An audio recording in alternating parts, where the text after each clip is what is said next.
আপনি নিশ্চয়ই মীন রাশির জাতক বা জাতিকা, তাই এই ভিডিওটিতে ক্লিক করেছেন আর জানতে চাইছেন দেবগুরু বৃহস্পতির রাশি পরিবর্তনে আপনাদের জীবনে কি ঘটতে চলেছে। হ্যাঁ, দেবতাদের গুরু দেবগুরু বৃহস্পতি, আপনাদের রাশির অধিপতি গ্রহ দেবগুরু বৃহস্পতি 15ই মে 2025 তার রাশি পরিবর্তন করছে। হ্যাঁ, যার ফলে আপনাদের জীবনে অর্থাৎ মীন রাশির জাতক ও জাতিকারদের জীবনে কি কি ঘটনা ঘটতে চলেছে সে সম্পর্কে আমি আপনাদেরকে আগাম ইঙ্গিত বা পূর্বাভাস দিতে চলেছি। ভিডিওটি খুব ইনফরমেটিভ হতে চলেছে। ভিডিওর এতটুকু অংশ কিন্তু মিস করবেন না, কারণ আপনাদের রাশির অধিপতি গ্রহ 1 বছর পর তার রাশি পরিবর্তন করছে এবং আগামী একটা বছর আপনাদের জীবনে কোন কোন ঘটনার সম্মুখীন হতে চলেছেন সে সম্পর্কে আমি আপনাদেরকে আগাম ইঙ্গিত বা পূর্বাভাস দিতে চলেছি। তবে ভিডিও শুরু করার আগে একটি কথা বলে দিই, আমি যে এই রাশিফলটি প্রেজেন্ট করছি সেটি সার্বিক রাশিফল এবং এটি কিন্তু চন্দ্র রাশি ধরে গণনা করা হচ্ছে। আপনাদের নিজস্ব ব্যক্তিগত বার্চার্টে দেবগুরু বৃহস্পতির অবস্থানই কিন্তু শেষ কথা বলবে।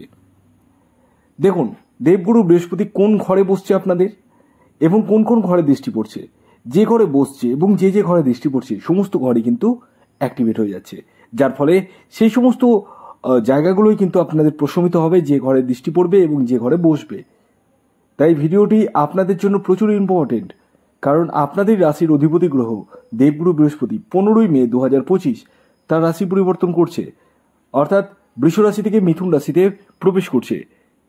15ই মে 2025 দেবগুরু বৃহস্পতি আপনাদের 3rd হাউস থেকে 4th হাউসে আসতে চলেছে, যেটিকে বলা হয় সুখ ভাব। হ্যাঁ, এবং আগামী একটা বছর থাকতে চলেছে এই 4th হাউসে। দীর্ঘ 12 বছর পর 4th হাউসে আসছে দেবগুরু বৃহস্পতি। আপনাদের জীবনে কি কি পরিবর্তন আনবে সে বিষয়ে আমি আপনাদেরকে জানাতে চলেছি। দেবগুরু বৃহস্পতির দৃষ্টি পড়ছে 8th হাউস, 10th হাউস এবং 12th হাউসে। দেখুন, 15ই মে 2025 দেবগুরু বৃহস্পতি 3rd হাউস থেকে 4th হাউসে আসছে। 4th হাউস কি জায়গাটা দেখায়?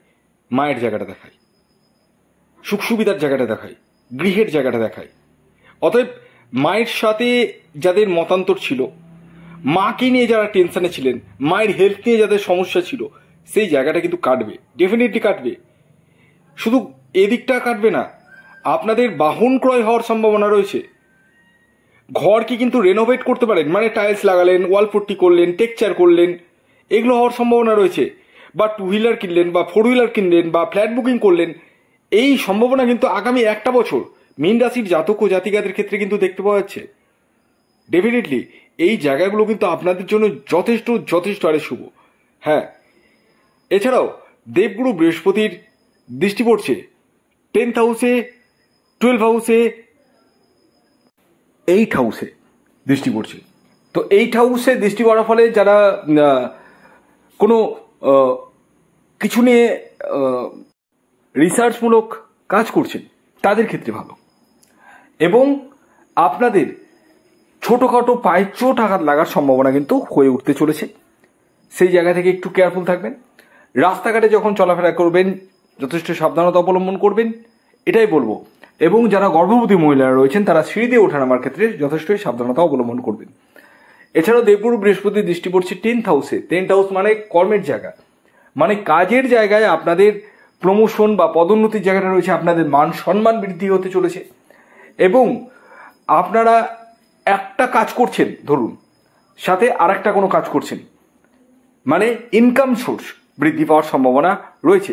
এছাড়াও দেবগুরু বৃহস্পতির দৃষ্টি পড়ছে 12th হাউসে। 12th হাউস থেকে কিন্তু আমরা বিদেশ যাত্রাকে দেখি, হসপিটালাইজ জায়গাটাকে দেখি, অর্থাৎ যাদের কোনো মেডিকেল শপ রয়েছে, যাদের কোনো প্যাথোলজিক্যাল ল্যাব রয়েছে তাদের ক্ষেত্রে যথেষ্টই শুভ। এবং আপনাদের বিদেশের সাথে কোনো কানেক্টিভিটি যাদের রয়েছে তাদের ক্ষেত্রে যথেষ্টই শুভ। এছাড়াও আপনাদের বিদেশ যাত্রা হওয়ার সম্ভাবনা কিন্তু লক্ষ্য করা যাচ্ছে, সেই জায়গাটাও কিন্তু যথেষ্টই শুভ আমি দেখতে পাচ্ছি। এছাড়াও আপনাদের খরচার জায়গাটা কিন্তু কিছুটা পরিমাণে বাড়বে। হ্যাঁ, ডেফিনেটলি খরচার জায়গাটা বাড়বে, যে কোনোভাবেই খরচা করুন কিন্তু ভালো জায়গায় খরচা হবে। যেহেতু দেবগুরু বৃহস্পতি শুভ গ্রহ, সে শুভ জিনিসটাই করাবে, খারাপ জিনিস করাবে না। ধরুন একটা ফ্ল্যাট কিনলেন, সেখানে ইনভেস্ট করলেন, ফ্ল্যাটে যখন ইনভেস্ট করলেন সেটা তো আপনার একটা অ্যাসেট হয়ে গেল, খরচা হলো কিন্তু অ্যাসেট তো হলো। তো সেই জায়গাটাকে দেখতে পাওয়া যাচ্ছে। বা একটা গাড়ি কিনলেন, সেটা 4 হুইলার হোক বা 2 হুইলার, সেই জায়গাটা কিন্তু দেখতে পাওয়া যাচ্ছে। এছাড়াও যারা গোল্ডে ইনভেস্ট করতে চাইছেন, ডেফিনেটলি গোল্ডে কিন্তু ইনভেস্ট করতে পারেন। মীন রাশিদের জন্য যথেষ্টই শুভ। আর এই আগামী একটা বছর আপনারা যদি গোল্ড পারচেস করবো ভাবেন, আপনাদের ভাগ্যের যে বিড়ম্বনা চলছিল সেই জায়গাটা কিন্তু কাটবে। কারণ দেবগুরু বৃহস্পতি আলটিমেট গোল্ডের জায়গাটাও দেখায়। তো সেই জায়গাটা কিন্তু যথেষ্টই শুভ।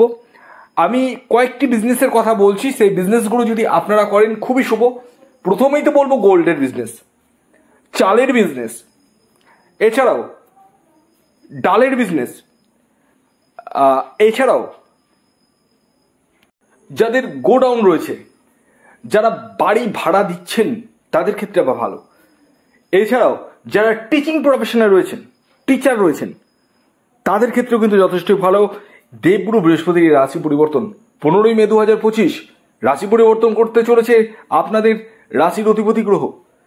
এই জায়গাগুলো কিন্তু আপনাদের ভালো। তবে একটা কথা বলি, আপনাদের খাওয়া দাওয়ার বিষয়ে একটু কন্ট্রোল করবেন, রাস্তাঘাটে চলাফেরার ক্ষেত্রে একটু কন্ট্রোল করবেন, এবং কিছু অংশে চোট আঘাত লাগার সম্ভাবনা রয়েছে। কাউকে বিশ্বাস করে টাকা পয়সা কিন্তু ধার দেবেন না, যেখান থেকে কিন্তু আপনাদের সমস্যা আসতে পারে। একটু কেয়ারফুল থাকবেন। বাকি মোটামুটি যথেষ্টই ভালো। এবার আপনার নিজের ব্যক্তিগত জন্মছকে দেবগুরু বৃহস্পতির অবস্থান কেমন রয়েছে সেটা তো আমি দেখতে পাচ্ছি না। আমি যে কথাগুলো বলছি সেটা ইন জেনারেল। তাই আপনার নিজস্ব ব্যক্তিগত জন্মছকে দেবগুরু বৃহস্পতির অবস্থানে কিন্তু শেষ কথা বলবে। যারা আমার সাথে পরামর্শ করবো ভাবছেন তারা 9609908017 এই নাম্বারে যোগাযোগ করুন। 9609908017 এই নাম্বারে যোগাযোগ করুন। ভিডিওটি এখনকার মতো এই পর্যন্ত। যদি ভিডিওটি ভালো লাগে অবশ্যই লাইক করে দিন, শেয়ার করে দিন, সাবস্ক্রাইব না করে থাকলে সাবস্ক্রাইব করে ফেলুন। ধন্যবাদ।